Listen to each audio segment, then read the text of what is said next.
Hello all, welcome to my channel.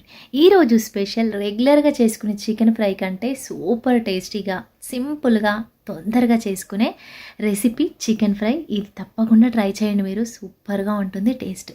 దీనికోసం మసాలాలు ముందుగా డ్రై రోస్ట్ చేసుకోవాలి. దానికోసం ఇలాచీ, లవంగాలు, ధనియాలు, దాల్చిన చెక్క, సోంపు, ఒక స్పూన్ జీలకర్ర, మిరియాలు తీసుకొని డ్రై రోస్ట్ చేసుకోవాలి. అస్సలు మాడిపోవద్దు, జస్ట్ క్రిస్పీగా అయ్యే వరకు ఇలా కంటిన్యూగా కలుపుతూ ఫ్రై చేసుకోవాలి. ఇది మాడిపోతే టేస్ట్ చేంజ్ అవుతుంది, సో జాగ్రత్తగా ఫ్రై చేసుకోండి. కొంచెం ఫ్రై అవ్వగానే స్టవ్ ఆఫ్ చేసి మళ్ళీ ఒకసారి కలిపేసుకొని పక్కన పెట్టేసుకోండి.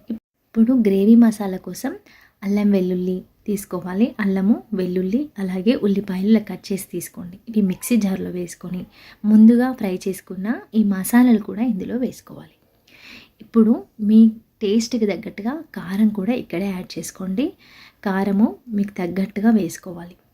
కారం వేసి తగినంత ఉప్పు వేసుకోండి. ఉప్పు వేసి ఇవి బాగా మిక్సీ పట్టి పక్కన పెట్టుకోండి. ఇప్పుడు 1/2 kg చికెన్ని నీట్గా కడుక్కొని పక్కన పెట్టుకున్నాం కదా. ఇప్పుడు ఇందులో నేను 1 స్పూన్ మీగడ వేసుకున్నాను. ఈ మీగడ చికెన్కి పట్టించడం వల్ల సాఫ్ట్గా, టెండర్గా ఉంటుంది చికెన్. యమ్మీగా కూడా ఉంటుంది టేస్ట్. ఇది రెగ్యులర్ చికెన్లో కూడా ట్రై చేయొచ్చు. మీగడతో చాలా బాగుంటుంది టేస్ట్, సాఫ్ట్గా ఉంటుంది ముక్కలు. ఇప్పుడు మనం ముందుగా మిక్సీ చేసి పెట్టుకున్న ఈ మసాలా పేస్ట్ని ఇందులో వేసుకోవాలి.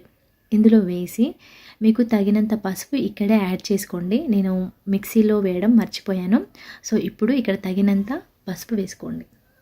వేసి ఈ మసాలా, పసుపు అంతా ముక్కలకి పట్టేలాగా మంచిగా కలుపుకోవాలి. ప్రతి ముక్కకి మసాలా అంతా పూర్తిగా పట్టేలాగా తిప్పుతూ అడుగు నుండి పూర్తిగా కలుపుకోండి. ఇలా కలిపి మినిమం అర్ధగంట అయినా అలా పక్కన పెట్టేసుకోండి. ఇప్పుడు నాన్ స్టిక్ కడాయి తీసుకున్నాను నేను. ఇలా ప్యాన్ వేడెక్కిన తర్వాత ఆయిల్ వేసుకోండి. ఆయిల్ పూర్తిగా వేడవ్వాలి. ఆయిల్ పూర్తిగా వేడైన తర్వాత డైరెక్ట్గా మనం కలిపి పెట్టుకున్న చికెన్ వేసేసుకోవడమే. ఆయిల్లో ఇంకా ఏమి మసాలాలైనా ఏవి వేయాల్సిన అవసరం లేదు. డైరెక్ట్గా చికెన్ వేసుకొని ఫ్రై చేసుకోవడమే. ఈ ఆయిల్ అంతా పట్టేలాగా ముక్కలకి మంచిగా పూర్తిగా కలుపుకోవాలి. మీరు చికెన్ ఫ్రైకి బోన్లెస్ అయితే చాలా బాగుంటుంది. ఇలా కలిపి మూత పెట్టేసుకొని మధ్య మధ్యలో ఓపెన్ చేస్తూ మంచిగా ఉడికించుకోవాలి. మధ్యలో ఓపెన్ చేస్తూ అడుగు పట్టకుండా కలుపుతూ ఉండాలి.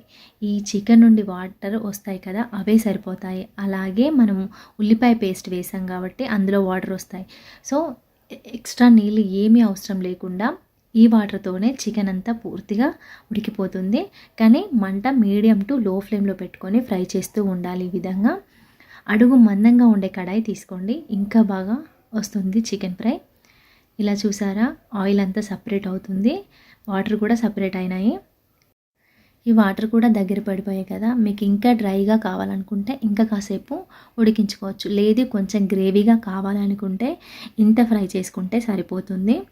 ఇలా మంచిగా ఆయిల్ సపరేట్ అవుతున్నప్పుడు ఒక రెబ్బ కరివేపాకు, అలాగే కట్ చేసుకున్న 2-3 పచ్చిమిర్చి వేసుకోండి. ఇలా ఈ టైంలో వేసుకోవడం వల్ల పచ్చిమిర్చి టేస్ట్ చాలా బాగుంటుంది ఫ్రైకి. ముందుగా పోపులో కంటే ఇలా ఒకసారి ట్రై చేయండి, చాలా డిఫరెంట్గా మంచి టేస్ట్ని ఇస్తాయి చికెన్కి. ఇలా కరివేపాకు, పచ్చిమిర్చి కొంచెం ఫ్రై అయ్యేలాగా మంచిగా కలుపుకోండి. కలిపి ఒక 2-3 నిమిషాలు మూత పెట్టేసుకొని మగ్గించుకోండి. అంతే, ఇలా ఆయిల్ అంతా సపరేట్ అయిపోతుంది. ఇంకా స్టవ్ ఆఫ్ చేసుకోవడమే. ఎంతో సింపుల్గా టేస్టీగా ఉండే ఈ చికెన్ ఫ్రై మీకు నచ్చిందా? నచ్చితే తప్పకుండా ట్రై చేయండి. మీకు ఎలా వచ్చిందో నాకు కామెంట్ సెక్షన్లో చెప్పండి. మరిన్ని టేస్టీ అండ్ హెల్దీ రెసిపీస్ కోసం ఛానల్ని సబ్స్క్రైబ్ చేసుకోవడం మర్చిపోవద్దు. ఈ చికెన్ ఫ్రై బగారా రైస్లోకి, జీరా రైస్లోకి, రోటీలోకి, ఎందులోకైనా అద్దిరిపోతుంది టేస్ట్. తప్పకుండా ట్రై చేయండి. మీకు కనుక నచ్చితే లైక్ చేసి ఫాలో అవ్వడం అస్సలు మర్చిపోవద్దు. Thank you for watching. Please subscribe to our channel. Thank you.